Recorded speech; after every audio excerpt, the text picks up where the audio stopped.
Hi there, welcome to my video. This is Amy, and I hope you had a great Labor Day weekend. I took my son and his children and some cousins. We all went up to a Cedar Point, which is an amusement park in the northern part of Ohio. We had a great time. Hope you and your family enjoyed it as well. Today I'm going to be painting a design on a Z-stem Martini glass. And this is a design that I used to paint a lot. Haven't painted it for a while, so bear with me if it's a little rough.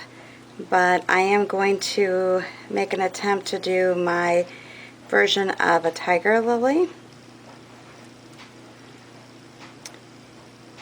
And as I normally state, when you're doing painted glass, make sure you clean your glass before you start painting on it. You can do that by washing it or wiping it off with denatured alcohol or rubbing alcohol.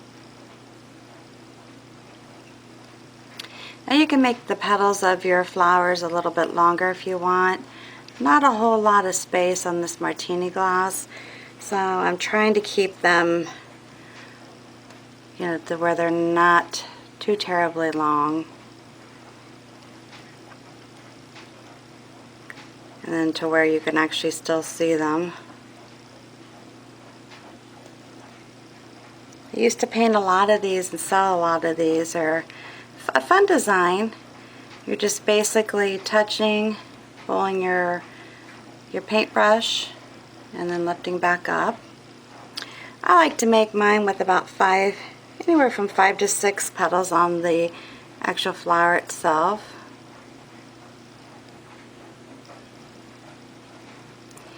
And I normally like to try to start out with a bigger flower and then continue on around by doing some smaller little buds and then doing a bigger flower again towards the other side of the glass. And you could space these out a little bit more if you wanted to. I just like to put a couple on one side of it. And they don't all have to have the same amount of petals. You can even just leave it like that if you wish to do so. And you can make some come down like they're starting to open up. And I'll just kind of switch back here and see where I want to add some more buds.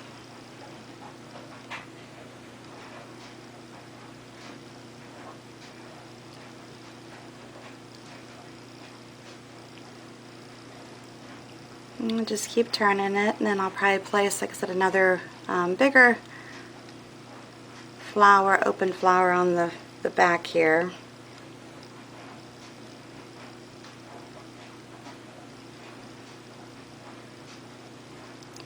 And of course, make your flower petals, try to adjust them according to the size of your glass, which is what I'm trying to do here.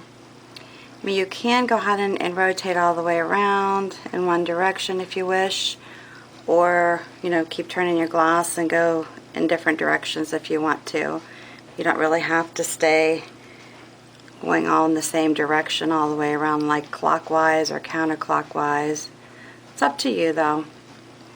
Again, it's a matter of your taste and how you want it to look. And then if you want it to be more opaque, of course, you can go around and add more to it if you want to do that later on. Now the next step I'm going to do is just to kind of be putting the little freckling inside. I'm going to use umber brown to do this with. If you would like, you can actually just use the color of the orange if you want to just do some spotting. And I just try to just kind of do some light tapping with my brush so they're not real, like not just actual dots or whatever. They're just kind of tapping and pushing away.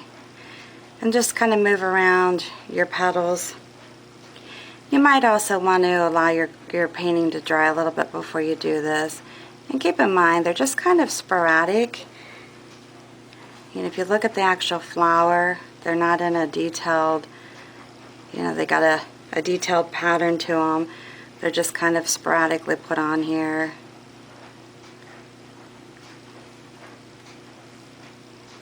And you can try to just be as light-handed as you want or as heavy with them as you want.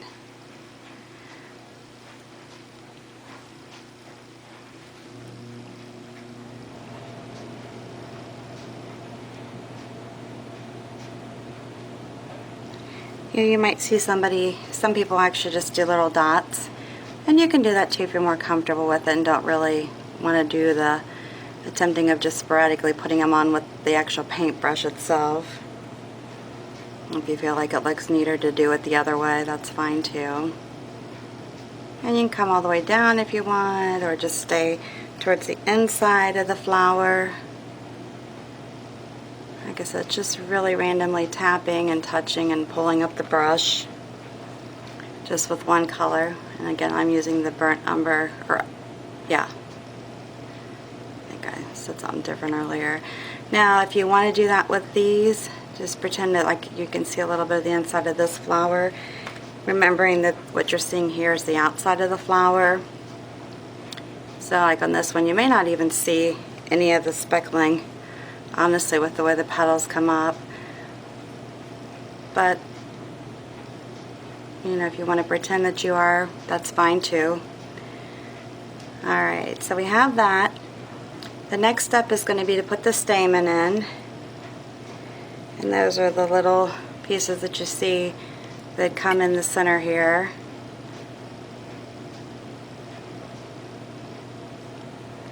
And I just kind of try to pull them around. Make them go up. Hopefully you can see what I'm doing. I'm sorry if you can't. That one didn't even touch. Like that. And it's okay if you pick up another color if the paint is still wet that you're using. It's okay. Not a biggie. I like to put a couple lines underneath it like that. And then on mine, I typically will put like a yellow dot. Just kind of give it a little bit more color, a little bit more interest. And then once I do that, I'm going to take some berry wine and then just finish off these with a little like half moon shape.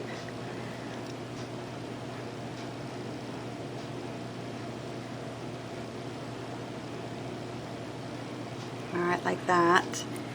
And then come back over here and do the same thing. Repeat it since it's an open flower.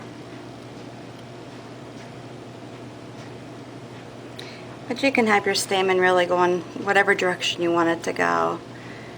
It's up to you. I'm left-handed, so I tend to go to the left a lot. Or you can go up and around, up and down.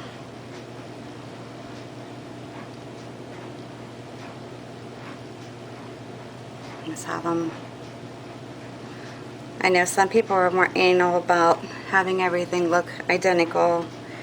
I prefer not to do that as much as possible, but I'm not a big one to say, hey, you gotta do it exactly like I'm doing, because you don't. You truly don't. Make it yours. I like for people to be creative and use their own minds.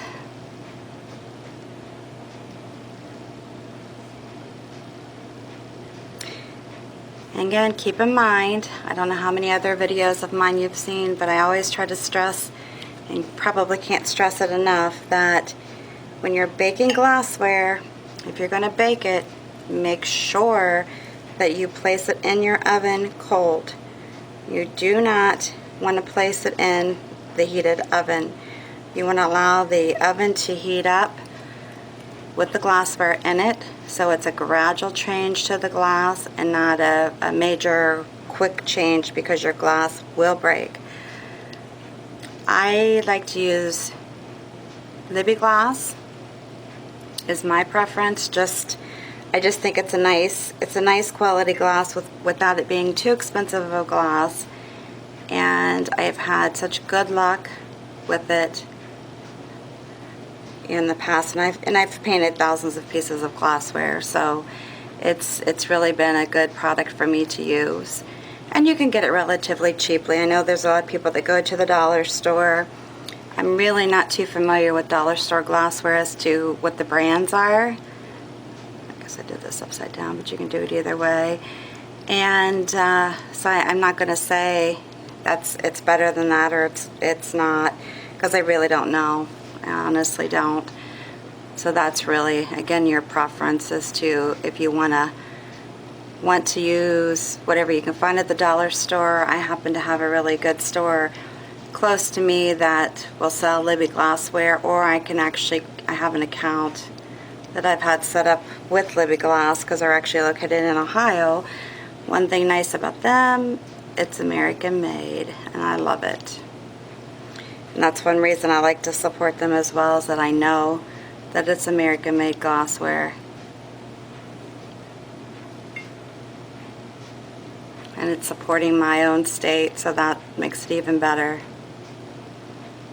So I'm just going through and just putting these longer leaves, just situating them wherever I feel that needs something. Still trying to keep them away from where people's lips would touch. I mean, if they come up, they come up. It's really not the end of the world because the glassware is non-toxic, or the paint is non-toxic. But I'd prefer not to have any issues with allergies and that type of thing, and try to keep it away from their lips as much as possible. Like I said, it's not the end of the world. If not, hopefully not. It would not be good, right? Prefer not anybody to get sick with my glassware. Definitely a preference of mine to have everybody enjoy the glassware and not get sick using it.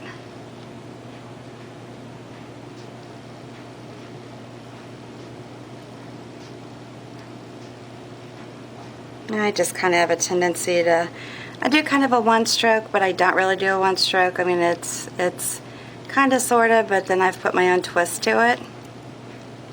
Make it mine as much as possible.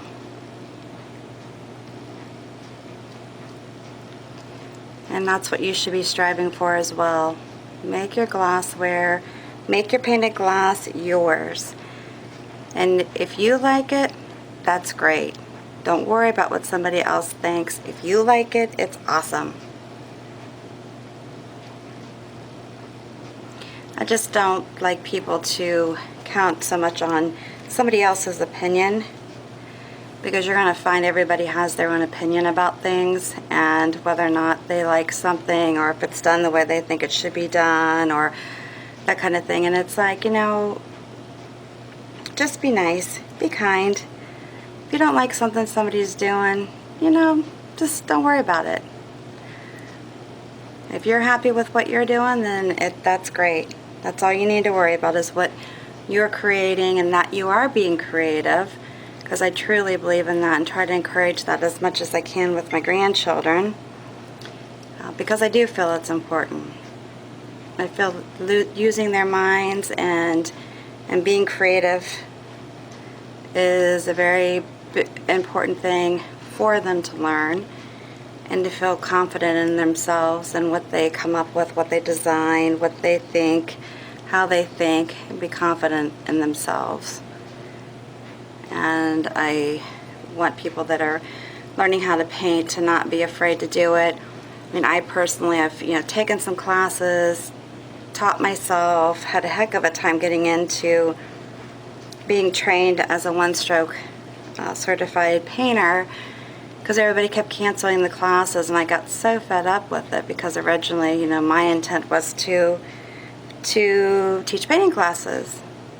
So if I couldn't get in to get certified, it was kind of hard for me to justify to people that, yep, I can paint this, but I'm not certified to do it, but I can do it, or I think I can do it.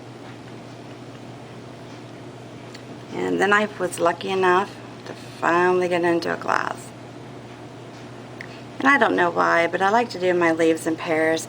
I mean, if you want to come off with some extra leaves to go, you know, trailing out, that's fine. Again, you know, I just like to do quick little painting things to give you guys ideas. And just see, you know, again, make your own twist. If you paint something, I'd love to see it. It's not that I want to steal your ideas. I don't want you to be afraid of that. That's not my deal. I just like seeing you be creative and what you come up with. And it's awesome. It's fun to share. Don't be afraid to share. Anyways, here you go. I hope you enjoyed it. Let me know if you have any questions. And I guess I didn't say this, but I do use folk art enamels. Those are my favorite. There are a lot of different brands on the market. If you're going to use something else, my recommendation is to definitely follow the manufacturer's instructions. Make sure you bake it or you let it cure as long as they state, because that does affect the durability of the paint. The nice thing about the folk art enamels that I use is that you can actually let them air dry and cure by air drying. They are completely, now I'm going to lose the word, cured. They're going to be completely cured within 21 days. Not meaning that you can't wash them or that they're not dry. They are dry, but the paint is not completely set. So I would recommend hand washing them in that time frame and letting people know that if you're going to give these for holiday gifts. Because painted glassware is a very affordable gift to give at the holiday times. If you're on a tight budget and you're thinking, oh my gosh, what can I do for people? This is it. This is a perfect one. Even if somebody, because I've given painted glassware to children even if it's somebody that doesn't drink, find a glass style. You don't have to just do drinking glasses like Martini glasses or wine glasses or beer. You don't have to do that. Get a regular drinking glass or a fun glass that maybe a kid can have as their special glass, or a teenager or something like that, where it's not an alcoholic glass. It's a glass that anybody can drink out of. I've actually done painting on bowls and that type of thing. Now, when you're doing something that somebody's going to be eating out of, you do need to make sure you put the paint on the outside. Do not put the paint on the inside of the bowl or the glass or anything like that. It always goes on the outside. So if you're going to do painting like that and you want it to look neat from the inside, you're going to have to do reverse painting, meaning like a lot of the stuff I did here, you have to look at what I did towards the end goes first, like the stamens, the spots, and you're going to have to let it dry in between. So that's something to keep in mind. It's a little bit more difficult. For me, it's actually very easy. I've done plastic plates and stuff like that for people to use as parties and that type of thing. Very easy for me, but for some people it's not. But keep that in mind. There's so much you can do with painted glass, plastics, that type of thing for any range, any age range. It can just be fun gift to give. Maybe spruce it up with some candy, or if it's for adults, like a bottle of their favorite wine or champagne for the New Year's, that type of thing. But anyhow, enjoy it and have a good evening. I hope you had a great weekend. Thanks again for stopping by.